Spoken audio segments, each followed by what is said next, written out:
Good afternoon. Today is Sunday, July 15th, 2007. This is the beginning of an interview with Herb Dvoor. We are here at the building where Herb resides on the Minebrook Farm in Flemington, New Jersey. My name is Maggie Metz and I have the honor of interviewing Herb today. So Herb, thank you very much. This is just a great opportunity for some public learning. We're very interested in your stories and your memories and anything that you'd like to share with us. As we move forward with the new community participation on the farm, we feel it's very important to capture your memories of living on the farm throughout your life. It is important to us to provide future visitors to the farm with a vision and understanding of what the farm was like when you lived here. So we'd like to start out by asking you a few questions about your memories and life on the farm. So, your childhood memories, did you want to start out by telling us how the farm came into your family? Well, my name is Herb Dvoor. It's a son of Jacob Dvoor, who originally bought the farm in 1919. And he came in this country in 1910 at 15 years of age and settled in Three Bridges working on a dairy farm. And they wanted to buy his own farm, but they had no money, but spent a couple of years when in 1919, he kept going to the bank. In 1919, the bank approved the loan, and he purchased the farm. And been here ever since, passed away. And they brought in his two brothers in the late 20s, and then his father and mother, and bought them a farm next door. And he had two sisters he brought in. And he was a sole owner of this, but the three brothers started the Dvoor brothers' business of buying and selling dairy cows. I was born in 1924 and lived here all my life. My mother came from the old country, but her folks lived on a farm in Connecticut. And she was there visiting, so I happened to be born in Danbury, Connecticut, but living here in Flemington at the time. And from then on, built up the business, and that's about it. Okay. What are some of your earliest memories here on the farm? Sorry. Well, working hard. Working hard, and we built up a business. My dad started doing pretty good. The first 10 years were rough without any money. He used to take notes from farmers, sell them dairy cows. And Mr. Stem at the Milford Bank, he would accept the notes, and the farmers would come here and pay a little bit each month. And the Hunterdon County Bank accepted it and grew, and in time bought more farms until it prospered pretty good. And on this farm here, we just bought and sold dairy cows. Then we had 5 dairy farms that we milk cows on. What did your parents tell you about their lives in Latvia?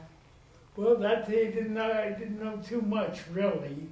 They were glad to get here, and as my dad made a few dollars, he sent for each brother. And the first brother he sent for was, when he bought this farm, was in 1919. And that brother was 19 years old when he arrived here, but there was an epidemic on the boat arriving, and he passed away. And he was buried in Somerville at a Jewish cemetery there. And here about 5 years ago, they were fixing the library, and Mr. Stodoff came in and says there's some retaining wall with your cemetery stones there. It was my grandfather, my grandmother, and this one here. I says, how is that possible? And I went to Somerville, and it seems when my grandfather passed away, my dad bought one big stone, and the local stone place here in Court Street took the old ones. And this hard case where the library is now, used them when they were building Route 12 to make a retaining wall. And about a month later, the county brings me the stones here, which are right here on the lawn now. They're there, and they're all three big gravestones. I was thinking maybe use them one, but I don't think I could. But that's the story. Then he brought, as he made some money, he brought each brother and his two sisters. And he took them in as partners, not in this here farm. My dad owned this here completely by himself, but the other farms were in partnership with the three brothers. And it prospered. There was a lot of dairy farms here. We would ship cows. One brother stayed, one of my uncles, that would be one of my dad's brothers, stayed in Wisconsin, just purchased dairy cows and shipped them here to be sold. And the other brother took care of all the farming and the dairy, and my dad, he done all the buying and selling. And when I got out of high school, I became a partner, worked my way in, and I went to Canada and bought registered animals. And we used to buy a farm. We had at the Hunters Crossing on 202, we bought the farm, the stock, and machinery. And we had a public auction on the day the Second World War ended. And they announced it during the sale that the war had ended. And the sale was half done, and my golly, everybody got a little feeling pretty good. And the stuff brought a little more money after that. They went, and that was the day of the war. That was 100 and crossing now. It is, you know, that they're. How long was that an auction? When did the war end? 1944? Yeah, 44. 1944. That's where all those condos are, you know, on 202 by Daniels. And that We was bought that and we sold that farm that same day. We sold that farm to a fella who kept mare horses. They used the urine for medications. There were several horse farms. And we sold him 35 horses. He had his own horse farm. And he had it, but then they done away with it. They made medicine out of the horse urine. And we didn't own that farm too long, but that was at the time. And then I went to school. First 2 years of school, I went to the Valley School on 523. And we had a few ponies all the time. Of course, I had a little cart. I used to go down there. I went to school with the pony. It was a one-room school. I went 2 years there. Then I got transferred. My dad had to pay tuition, though, to go here to the local school a little closer. So by my third grade, I went to the school here on Bunnell Street, and I graduated in 42 from that school. And we had horses. We worked with horses. The tractor put us out of business in 1942. All farmers had draft horses, work horses. In 1942, the tractor came in. That was the end of the horse business. We used to sell to the prison farms and the milk companies who delivered milk in the city with horses. And Freihoffer's Bakery, I remember they used to buy horses from us. And they kept on going. Today it's a lost art. That's about it. How did your mom and dad meet? I don't know, through relatives. My mother was from Russia, but her folks also were, but they had a little dairy farm in Danbury, Connecticut. And she was out there visiting, and I happened to be born in Danbury, Connecticut, but was living here at the time. How many siblings did you have? I got one brother. Okay. Melvin? Yeah. Okay. And he was born here. Okay. Is he older or younger? No, he's younger. Okay. And he worked on the farm for a good many years. And he graduated Doylestown Agriculture School. Okay. Doylestown, okay. That's where my husband lived. Oh, yeah? Delaware Valley College of Science Yeah, and right, Agriculture. he It's went now there, called. yeah. So what were some family traditions that you can recall here? Well, we're strictly Hebrew, Jewish, and my dad started the Flemington Jewish Community Center when my grandfather came. They didn't have a synagogue, and they had it in his house, which was down the street. We had a dairy farm right down the street across from the Catholic Church. There's a picture of it in there, you can see it.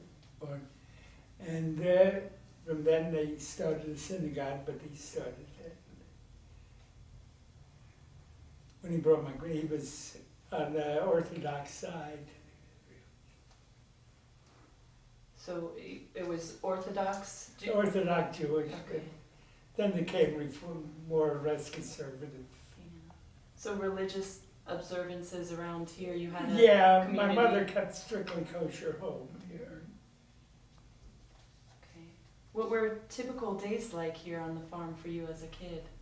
Well, it was strictly working. We did a lot of farming and so forth and so on. And we had the 5 dairies going where we milked cows. We had one over near Clinton in Annandale, registered Brown Swiss. And the farm down here had registered Ayrshires.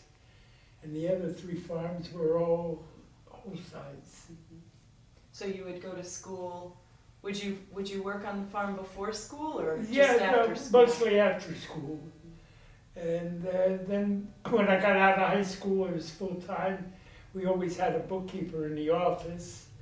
I took over that job, and then I started buying and selling after I got out of high school. Okay. Did you enjoy school? Yeah, it was all right, but I didn't go no further, just high school. Did you want to do anything else, or were you expected No, to get into farming? I liked the farming and dealing with cattle, and buying and selling. That was the main business, buying and selling. But it's got to be a suburban area now, and the farms were all sold off. It's not too many dairies left.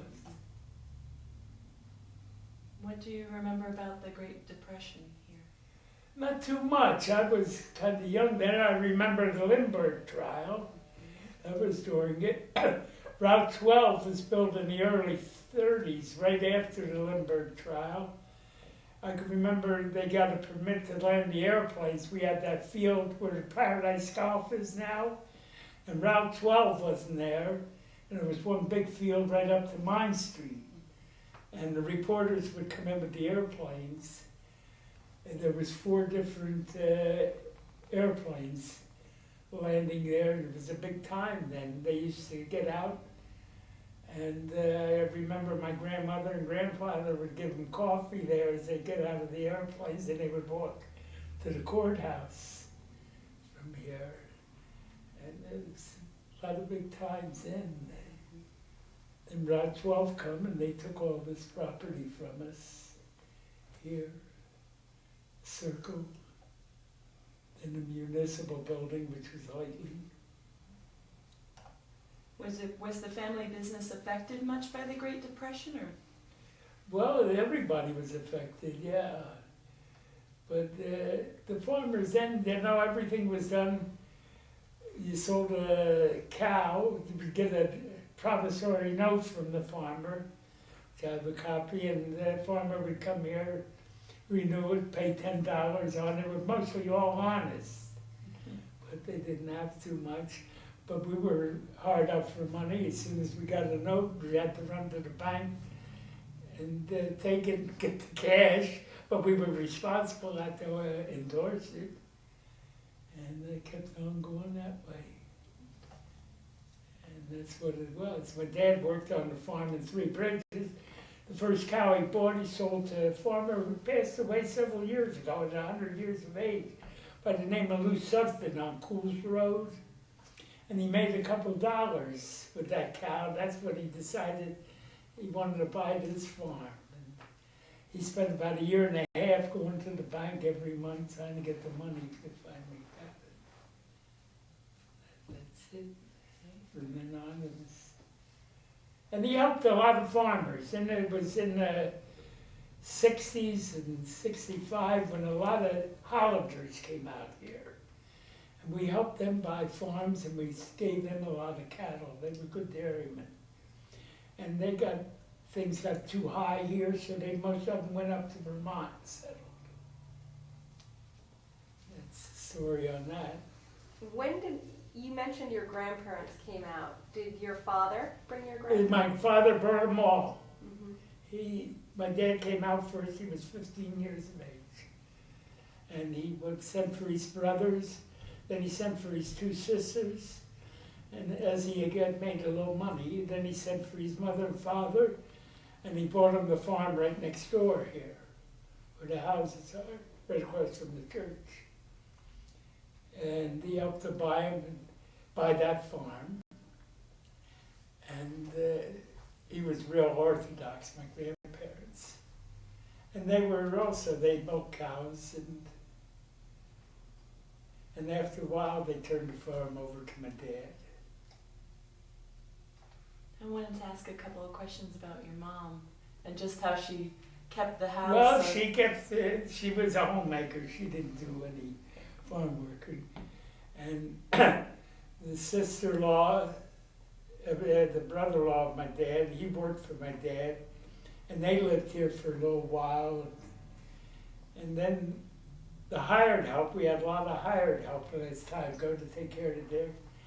And a lot of them, we supplied them a house. Some of them didn't have a house. They came here. She would feed them, and she'd do all the cooking. So mostly she cooked everything was kosher here in the house? She kept a kosher house in there. What types of food did she prepare? Well, that time we used to get the chickens. We had to go to Trenton and get in the kosher meat in Trenton. Then we used to kill an odd one, use the 4 quarters. We had freezers. And that was about it. Did she? But then after, they got conservative. My mother didn't, but my dad, he would eat anything. He was conservative. Did she can or cure food? Oh yeah, he would can. Down in the basement here, there's the big canning thing, the cellar there. It was a different ball game that time. Did she pass down any recipes to you guys? Well, I think my ex-wife took them when she did that, so, yeah, but I'm friendly with my second one. No, they got along good. And I get along good with my second one too. I mean, we're friendly and everything, but I was married twice. First one is 30 years, ran off. Well, it's a long story, but don't forget that. And that's about it. There used to be years ago, a cow, we'd get strange cows, he would get out of the fence and he'd go into the neighbor's farm. There was a couple of dairies on Dayton Road. There was one dairy farmer on Dayton Road, before the swimming pool on Dayton Road there. There was a farmer there, we sold him a herd of dairy cows and helped him buy the farm. And we took a mortgage on the farm and on the dairy cows. And he had a fire. All the cows burnt, and the buildings burnt, and the insurance was supposed to be payable to my dad, And he was paying the premium, the farmer.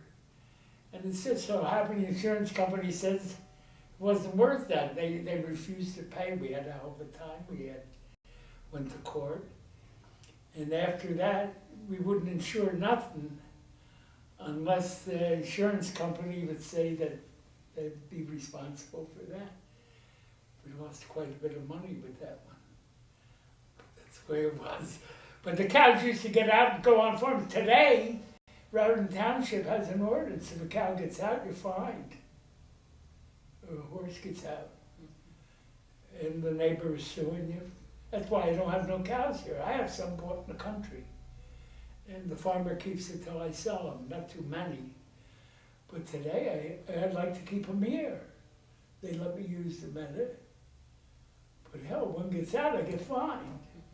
And they go on somebody's lawn, everybody's suing everybody. So I refuse to do it. So what was the political climate here when you were growing up? Well, they used to vote here in the office. That's what I read. We that had, you had a polling. The Raritan Township, this district voted here, and all the politics would come. They used my mother's bathroom here. But originally, when we bought it, there was the outhouses here. We had a 3-seater out there, a big fancy one. It was a 3-seater, yeah. And anyway, when they started here, we had bathrooms finally, and they'd bring the booths here and set them up. And the politicians would come around with kibbutz. It was mostly Democrats at that time, but that's a Republican area. And a few of the farmers that we did business, they were strong Democrats, and they would come here. But everybody was friendly, even the Republicans, the Democrats. But they voted here for about 10 years. How did that come about, that the polling Well, they were office looking was for here? a place to put the polls. There wasn't that many people around here. This place has grown the past 27 years. So the newcomers, everybody wants to be the last one in the neighborhood.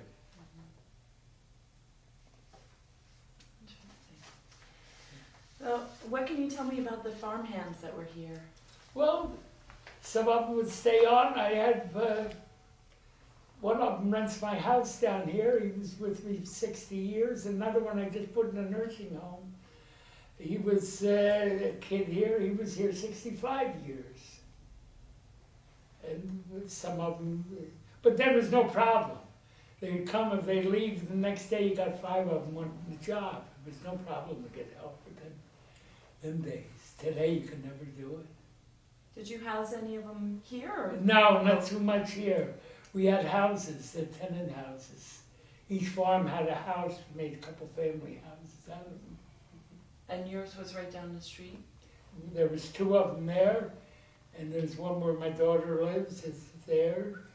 And every farm, 100 Trade Center, we had 2 houses on that big barn.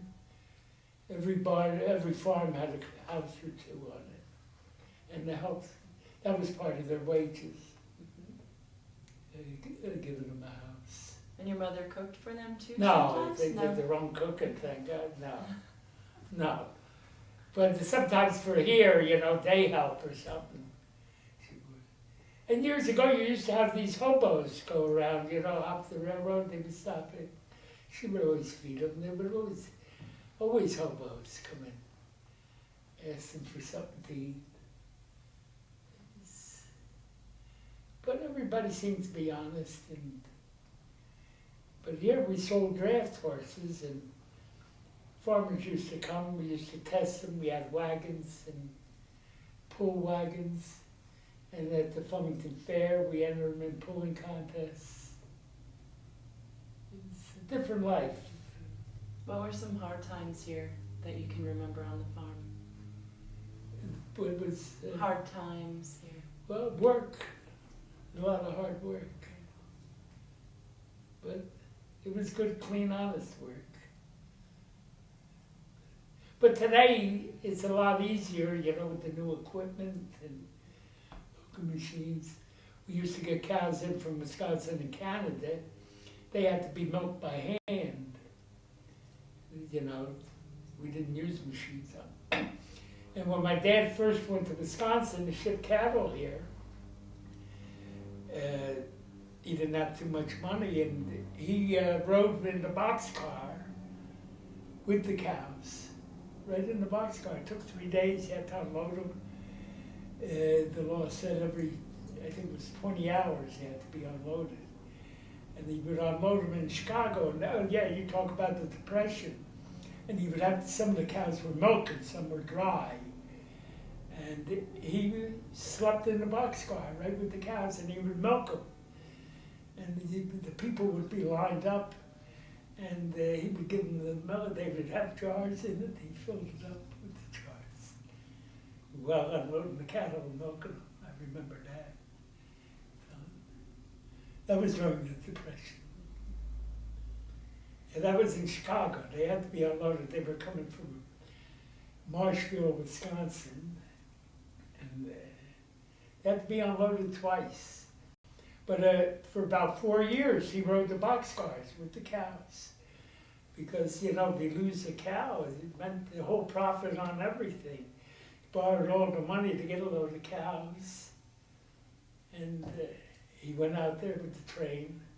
Then later on, they come by a semi-trailer. After when things got modern. But for about 4 years, he rode the boxcar right with the cows.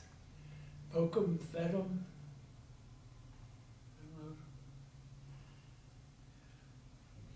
Did you ever go with him on one of those trips? Pardon? Did you ever accompany him? I went to Wisconsin, but no, I didn't go on that there. I was still in my short pants yet. Going to school. Going to school. Okay. No, I didn't go. But I did go to Wisconsin, you know, after. Then he sent his brother, my uncle, who was a bachelor, he stayed in Wisconsin when the business built up, and that's all he did. Then the trains were faster, and then it became semi-trucks. He went in these double-decker trucks. What are some of your favorite memories of being on the farm? Well, I'm still on the farm, you know. I didn't have enough sense to leave.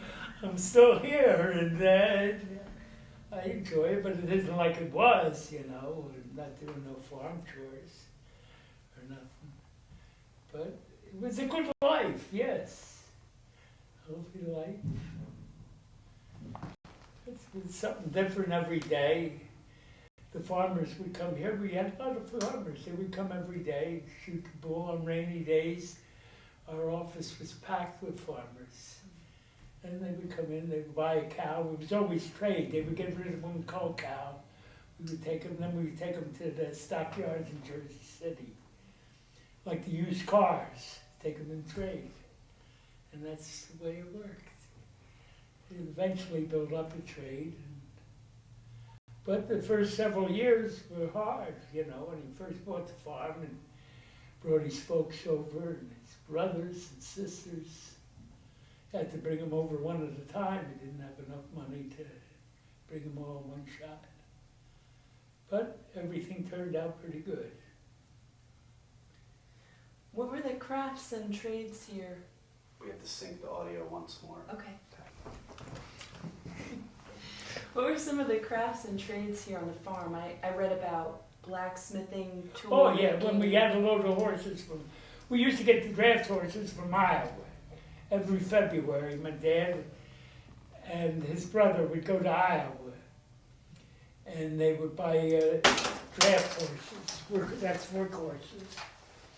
And when they brought them here, we had to have a blacksmith to shoe them, and that's what we did. Was there a blacksmith that lived Yeah, here? there was a couple here, Sam Hall, right here in Flemington, on the back street across from the post office. He had a blacksmith shop. Then there was one in Oldwick we used. There were several, quite a few blacksmiths. Any tanning and trapping going on? Well, we sold harness also. In them days, when a farmer or anybody would buy a team of horses, they needed a new harness. That building right in back of the garage here was the harness shop. And a good team of horses that time in the 40s, a good team, harness went for around $300 a set, and a team of horses were around $500 to $1,000 at that time, which was a lot of money, you know. I'm talking good horses. Then you would take in the trade horses. Then towards the end, the trade horses became what they call killer horses. They made meat out of it, you know. And during the war, a lot of horse meat is clean. And they had slaughterhouse. It was legal. In France, it's a delicacy, horse meat. And they had it here in the States too. In Norristown, Pennsylvania, we used to get rid of our cull horses that were no good. A lot of them went for the more they weighed, the more you got, more meat was on them. Did they do the tanning here on the premises, or did No. they just sell the harnesses from? We sold the harness. We bought it from a company. Gotcha. Okay. What was the breed of horses that were the draft? Belgian, Suffolks, they were the breeds. Yeah, they're huge. Yeah, Strong huge horses. We used to unload them at the railroad station and bring them down through Main Street, 6 abreast, 2 of them, one on each side leading. Mm. So the railroad was how you mostly had transportation? The box cars, Uh-huh. yeah, those cattle cars. But the refugees in Europe went to the slaughterhouse. They put them in cattle cars. Same thing. Same thing. The Holocaust. It was the same thing. That's the kind of cars they rode in. So actually, my next question was I wanted to ask you what wartime was like here in Farmington during the Second World War. Well, that time, you know, the farmers had a little more privileges. They got permits to get gas, you know, and buy an automobile if they needed, or you, like, we were never short of gasoline to operate the farm. You had to have a permit. It was rationed. But farmers, legitimate farmers got it. But it was scarce. What were any other impacts of the war on the farm that you remember? Not really. It's same as everything else, really. And they were trying to produce more food. You know, things got a little more efficient. Didn't do too much wasting. You couldn't get the machinery wasn't produced too much. You had to make do with what you had. Keep fixing. Mm-hmm. Well, I've read that it was after World War II that the draft horse business ended. It kind of ended. The And tractor took over. Okay, so what was it? Something economical on this particular farm, or that it was a technological No, it was advance all that the over. tractor The came? farmers, all the farmers, even we used to deal horses. We even got rid of horses and went into tractors. Everybody, it was more efficient with tractors than it was with a team of horses to go out and work all day. But in Lancaster, they still use the horses. They don't use tractors. The Amish. That had to be a big transition for you, I would think, Yeah, it was. having horses around Yeah. all the time. But we, I know when I went to school, I took the courses, agriculture course, and then we debate. We'd have debates, the ones that were for tractors and the ones that were for horses. I was on the team with horses, you know, but the tractors won. What were some of other notable technological changes that you experienced here on the farm? Well, everything got more technical, you know. As of recently, when we were still in the cow business, DEP wouldn't let the cows drink out of the brook. They couldn't step in the brook, and we had the pasture. They used to go under the bridge, over across the road, and then where Route 12 is now, they went under that bridge, and where the houses are now, they pastured there. We had 100 head running around here, and they go. We were, as a kid, we went swimming. The cows would be standing in the puddle of water here. We'd be swimming here. Now they don't allow the cow to even go in the water. What? That's it. That's the way it is. That's the way the DEP. I can't turn the cow out to drink out of the brook anymore. That's why I have a tank out here. I used to have it, but they would get out of the fence, and I'd get fined, so it stopped. But the cows just stand in the water. They used to go in. Nobody died. Like I say, we went swimming with the cows standing in the water.